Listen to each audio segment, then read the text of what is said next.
Hi, good evening. My name is Nam Ngo. I'm from the University of Trento in Italy. Today I'm here with my supervisor, Professor Fabio Massaggi. He's also in the audience to present our work that is called the FuturesMEX. That is a secure distributed futures market exchange.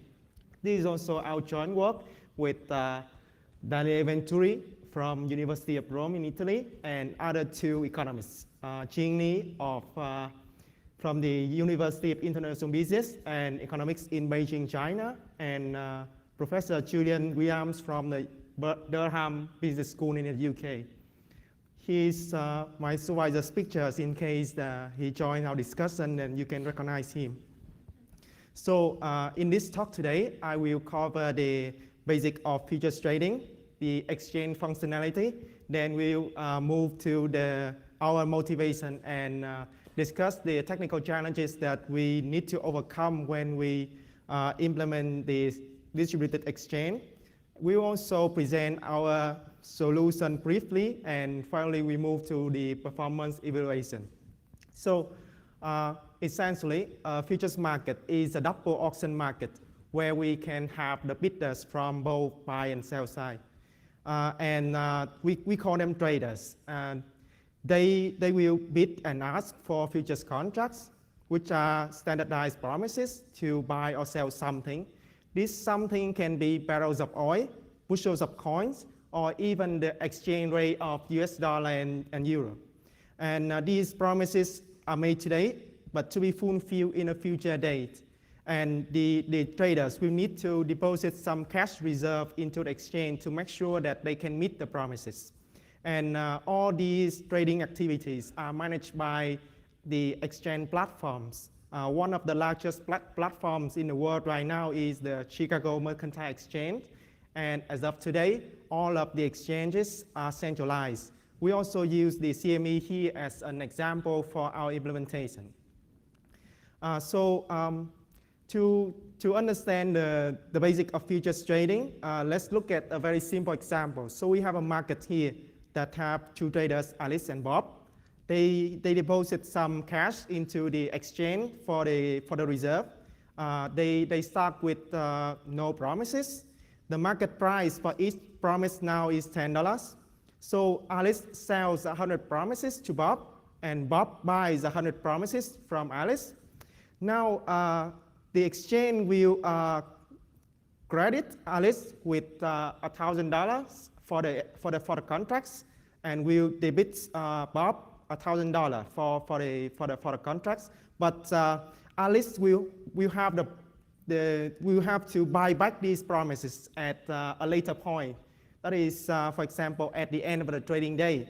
So from at that point, if the market price is 8, it means that Alice has made a profit of $200 because she only the exchange will only debit $800 from her account when the promises are fulfilled using the market price.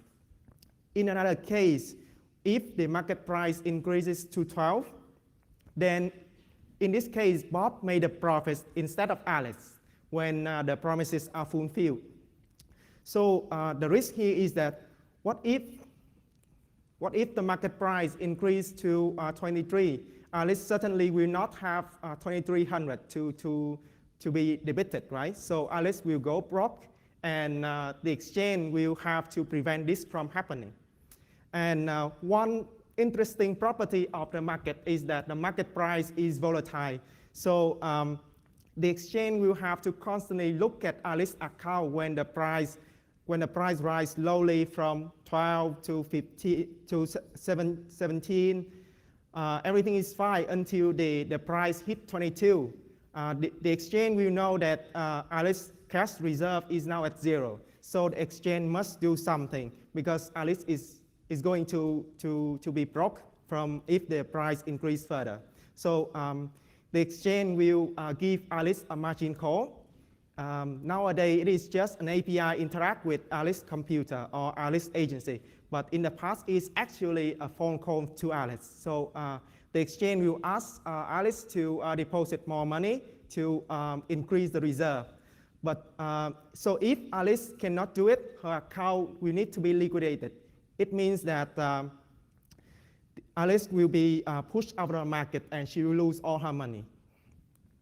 So the exchange has three functions. The first function is to publish the order book by aggregating all orders while protecting trader anonymity. So if we look at the order book on the right here, we see that the orders are separated into two sides, the buy side and the sell side. But we can only see the price and the amount of contracts that are available, but not the identity of the trader. This is also where we can obtain the market price. It is a completely internal-driven process of market price discovery by taking the average of the best buy and the best sell price. So the second function of the exchange is to match the orders on both sides for actual transactions. Because if the price, if the best buy and best sell price are separated, there will not be any transactions.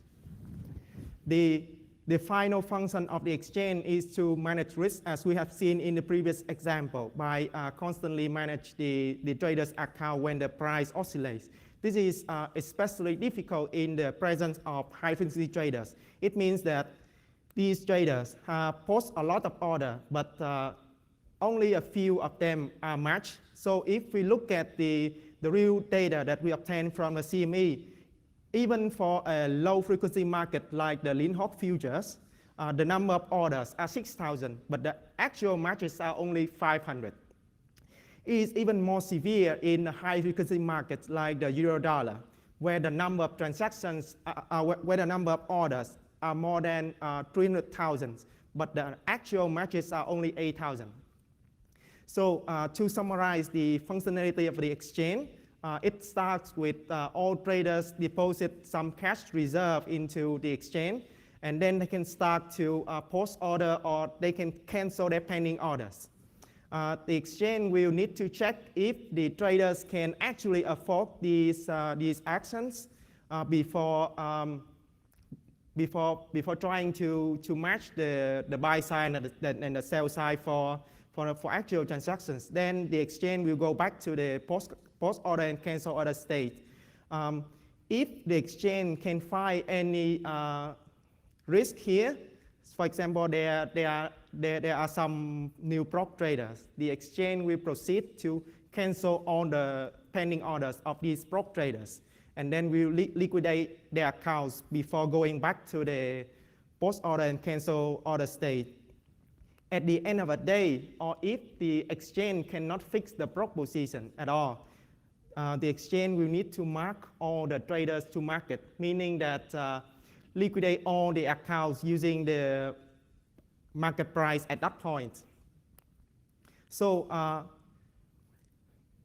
FuturesMEX is our work to replace the centralized exchange to allow buy and sell promises based on limited cash reserve, while enforcing trading discipline and at the same time protecting market integrity. To do so, we need to overcome several technical challenges. The easier to see is that we need to maintain market integrity, and also we need to solve the consensus problem as other distributed systems. They are less obvious to see and are also market specific. So first we have the problem of account confidentiality and trade anonymity. So if we look at systems like Bitcoin, these are only nice to have features, because essentially you can see that the transactions in clear and the anonymity mechanism in Bitcoin is broken. We also observe that the non-monotonic behavior of the exchange, in which honest actions can actually invalidate past security evidences, is also a challenge for us. We also want to maintain the proportional burden property, because we can see the presence of high-frequency traders is very harmful for the other retail and institutional traders. And finally, all of these must come as a package, or nothing will work individually. So to highlight the importance of confidentiality and anonymity in the futures market, let's look at the following price discrimination attack. So we have for traders Alice, Bob, Charlie, and Eve here. And if these two properties are broken, and E can know that Alice is tied in cash, and Alice must buy 90 contracts back at the end of the day. So the question to ask here is that, can Eve bankrupt Alice to take her money? So the question is yes, Eve can run an evil scheme to push the price to 11.5. So for example, if we look at the order book at the bottom, the only thing that prevents the price going from 10 to higher is Charlie's order at 11. So if Eve can convince Charlie to cancel this order, the market price immediately go to 11.5, and as a result, Alice is pushed out of our market. Then Bob, Charlie, and Eve can divide her money. And this attack only works if Eve knows exactly Alice's position. Otherwise, this scheme will not only be unsuccessful, but Eve actually can hurt herself, because if the price keeps increasing, then Alice will have no problem, but Eve can somehow run out of cash using this method. So the next challenge is the non-monotonicity. As in the example, we can see that even though Alice does nothing, only Charlie cancels her order, but Alice's position still changes. This is a new property that doesn't exist in previous system, like the payment system, e-voting, or reputation. So for example, in a payment system, when Alice does nothing and Bob sends X coin to Charlie, it only affects Bob and Charlie's account. But in a futures market, an order can affect all positions, including Alice's position. And as a result, Alice can become broke. So for non-monotonicity here, even though Alice does nothing, but Alice's crypto evidence of good standing is invalidated by Bob's action. And actually here, Bob is a good guy. So in our solution, we use pretty standard crypto primitives to implement our system. For confidentiality and integrity, we use commitments and zero-net proof. For anonymity, we rely on anonymous network and a Merkle tree. We also maintain a list of spent and unspent tokens for preventing double spending. And for non-monotonicity, we use the memorization technique, in which we aggregate several information of the pending orders into the trader account. And we only use generic MPC in the final step of checking positions. It is critical to use MPC here because we want to hide the number of prop traders. So imagine the case where there is only one prop trader and the exchange proceeds to cancel all her pending orders. Certainly her orders will be linked together and her trading strategy will be reviewed, and it is very harmful for her for the future. The reason why we avoid generic MPC is that if we use generic MPC, everybody would do the same computation, no matter you make 1 or 1,000 orders. And this is extremely unfair for the retail and institutional traders, as the high-frequency traders post 82% of orders, but they are of the minority because the retail and institutional traders are 71% of the total number of traders. And as we can see from the data that we obtained from the Linhock futures in the first quarter of 2017 here, the number of orders are very large comparing to the actual matches. So in our protocol, we use mostly zero-net proof. So the traders posting order must prove for their valid action, but the passive traders only need to verify, and they only participate equally in the final checking step using MPC. We confirm this with our simulation. So in this chart on the x-axis, we show the trading days of the first quarter of 2017, and on the y-axis, we show the crypto overhead for the trading day. So in this case, we measure the burden, the computational effort of the retail traders who make only few orders and mostly passive all the time. So as we can see here, the generic MPC implementation requires the overhead of magnitudes of order higher comparing to our hybrid solution. So if we look at the peak here, it means that 1 day of trading in the market would require almost 3 years to run. So one final thing to solve is that because we use commitments and zero-knowledge proof, a malicious party can simply abort to halt our protocol. In this case, we choose to mark to market and at the same time penalize the malicious party. So there are two strategies that came recently. The first one is called claim or refund by Kumarasa in 2016. This is not applicable in our case because it requires an unequally distributed amount of deposit, and this is a problem, especially the deposit is huge. For example, $1 million. So we opt for the locked and release strategy, in which we just lock the initial cash and then we release it after the mark-to-market phase. So we can just prevent the malicious party to join the mark-to-market, so he cannot claim the reward. So for we obtain pretty bad performance in our direct implementation. So we need to proceed with several optimization. So the first is that we streamline the number of commitments to reduce the zero-proof generation time. Second is that we replace the heavy MPC with consistency check for the commitment with a lighter MPC using the penalty strategy. With this, we obtain a much better result. So our final evaluation showed that the crypto overhead, in this case, it is for all traders. The generic MPC is also magnitude of order higher comparing to our solution. And we can fit most of the trading days of the lean hop into 1 or 2 commutation days. And if we use other optimization technique, we can already offset these overhead. So I'll quickly summarize my talk here. So distributed financial protocols are very desirable, but it is not always monotonic, and a viable protocol requires crypto effort proportional to activities. We have implemented a secure solution for low frequency market like Linhawk, but there are more to do.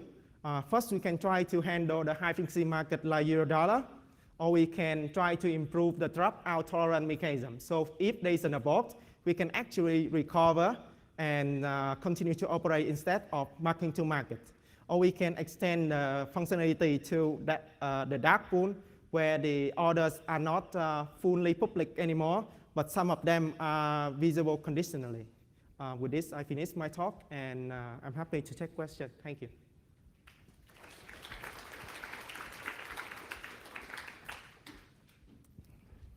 We have time for one question. Anybody? Well, let me ask one quick question. So to improve the performance, you have to optimize your system in some way, right? Any security implication of this optimization at all? Excuse me? Do you have any, so during your optimization of the system, do you think there are any security implications resulted from the optimization? No, not at all. Okay. So let me explain this. We have two optimization, right? The first is to streamline number of commitments. We observe that when we do the direct implementation, we introduce many intermediate commitments. And when you do the commitment check in the zero proof, you actually do a lot of computation. So we simply combine a number of circuits, and some of the values can actually be packed together. So for example, in a trader's account, we have 3 flags, 3 binary flags. We can actually be combined into only one single integer flag. And the second optimization is we completely remove the consistency check in the generic MPC because we use the SHA-256 in the generic MPC, which is very heavy. So instead, we only input the raw value into the MPC, and later so for example, we use it for detecting prop trader. So everybody input their value, and if they detect a prop trader, the prop trader will need to proceed to prove that he's actually prop using zero proof. If he does not do that, then we will consider that as an abort, and we will penalize him. So you will lose the deposit anyway. Okay, yeah, thank you very much. Thanks. Our question? Any other questions? Okay, let's thank the speaker again.